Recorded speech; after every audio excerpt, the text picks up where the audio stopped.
Tameem Ad-Dari and some 30 or 40 of his companions went on board a ship. And then the storms came and blew the ship for a whole month before they arrived at an island. And when they got on shore, they got off the ship and they went on shore, they were confronted by a very hairy creature. Plenty hair. So much hair, you could hardly tell which side is head and which side is tail. And then this creature spoke and said, I am Jassasa. Jassasa.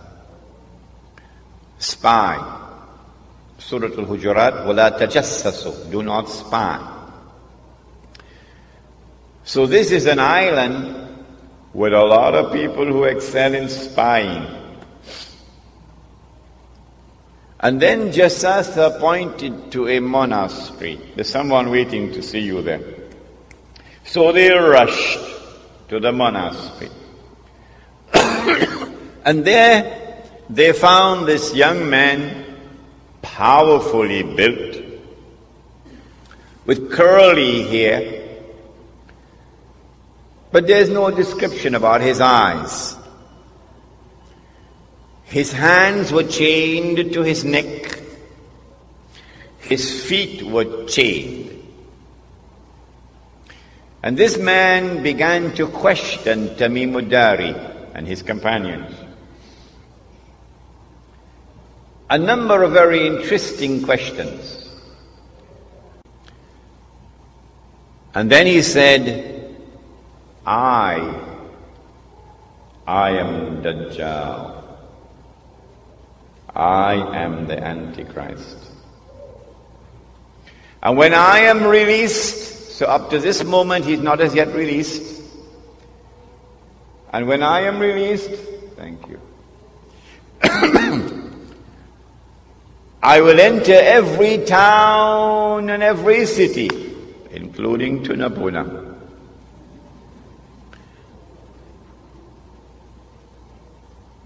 But I will not be allowed to enter into Mecca and Medina because the angels will bar me. And so now we know, up to this moment in time,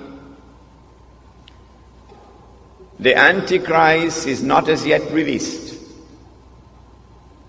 But he is on an island, which is about 1 month's journey away from the Arab world, by sea. An island which has excellence in spying. And so now we know that when the message came from the Messenger of Allah that Dajjal has been released, we know that it is in this island that he is going to be released.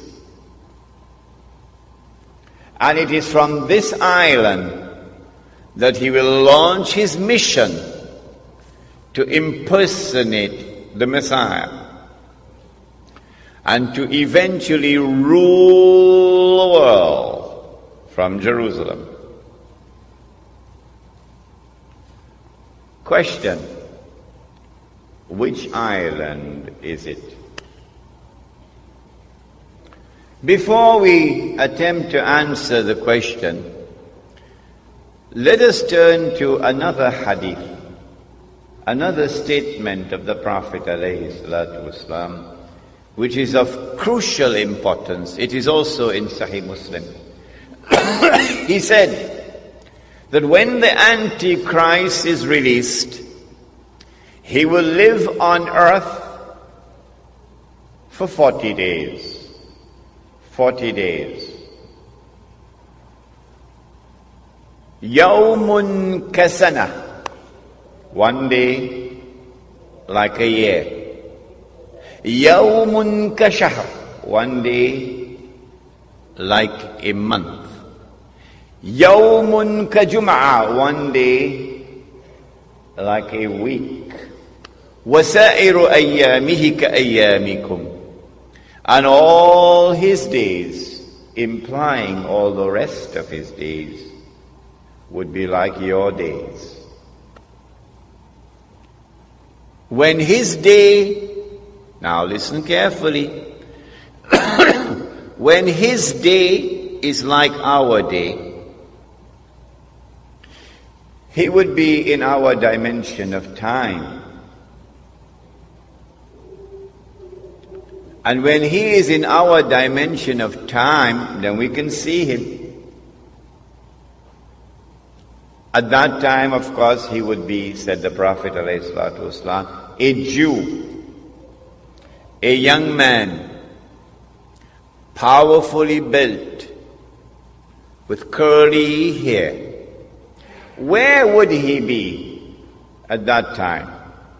Of course, he would be in Jerusalem, ruling the world from Jerusalem, the way the world is now ruled from Washington. But where would he be when he's released on earth? In a day which would be like a year. And where would he be on earth in a day which is like a month? And where would he be on earth in a day which is like a week?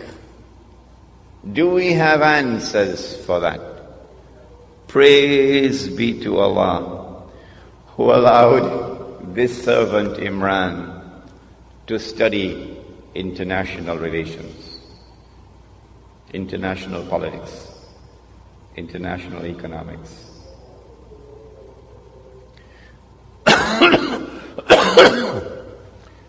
The answer, of course, is that when he's released on earth, he would be on that island. And from that island, he will launch his mission to liberate the Holy Land, to bring the Jews back to the Holy Land, to reclaim it as their own, to restore a state of Israel in the Holy Land, and get the Jews to believe that this is the holy Israel of David and of Solomon, alayhim salam, and to cause that state of Israel to become the ruling state in the world. Which island is it? This is my answer.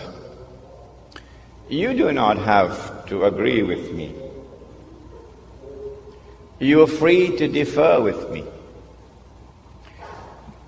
But you cannot say that I am wrong until you can tell me what is the right answer. That's fair, isn't it? That's fair, isn't it? Come on, answer me.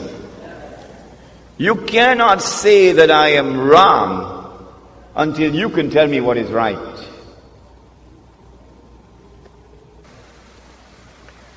An amazing thing has happened. That nowhere in the world, praise be to Allah, has anyone come forward so far to differ with me and to challenge me. Not one. Until I came to Trinidad in August. And one fellow in Trinidad challenged me. In November of 1917, the British government did something which was incredibly strange and mysterious. A Britain which is now the prince of the secular world.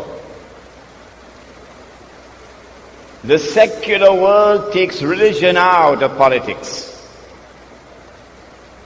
And Britain is the prince of the secular world.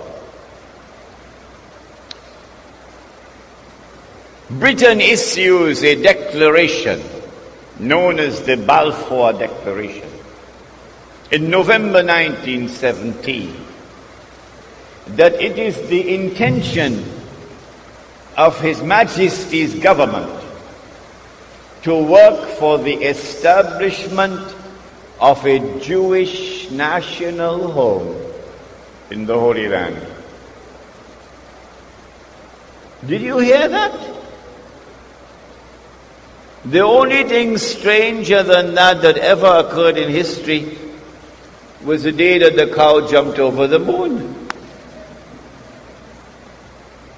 Why would a secular state, which leads the world of secular states, declare its intention to work for the establishment of a Jewish national home, meaning a Jewish state,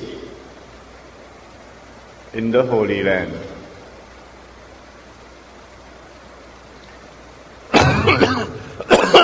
Two months later, this was October 1917, in December 1917,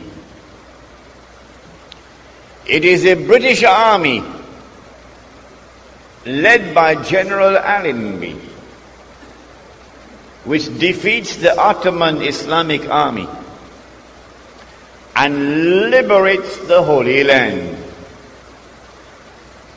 And when Allenby entered into Jerusalem, the British general declared, "Today, the Crusades are over." Oh, but the Crusades were supposed to have been Christian wars. And you are now a secular state. You're not a Christian state, you're a secular state.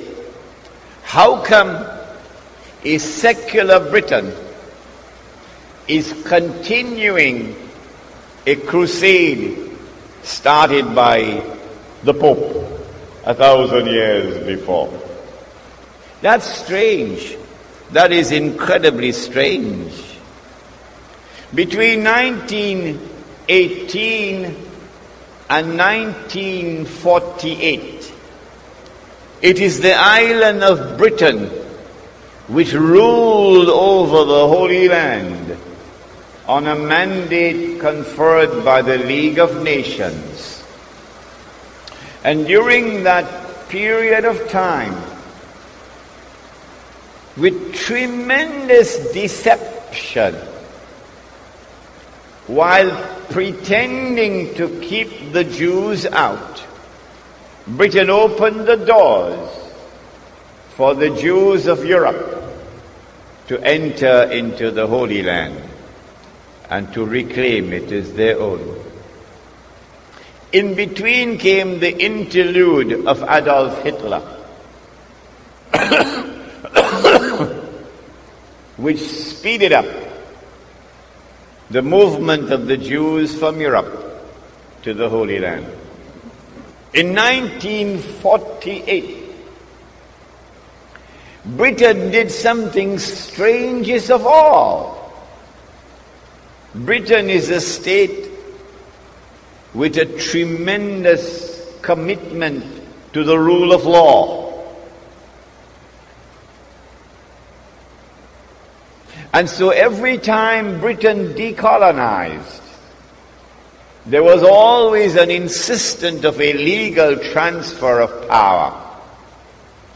And then you had the flags going up at midnight, and the national anthem and this constitution and so on. A legal transfer of power. It happened in Trinidad as well. But in 1948, when Britain left the Holy Land, she left like a thief in the dark. For the first time, for the only time in British history, there was no legal transfer of power from Britain to the successor state. In 1948, Britain acted as a midwife for the baby to be born. The European Jewish state of Israel. And so my answer is that that island of Tameem Ad-Dari is Britain.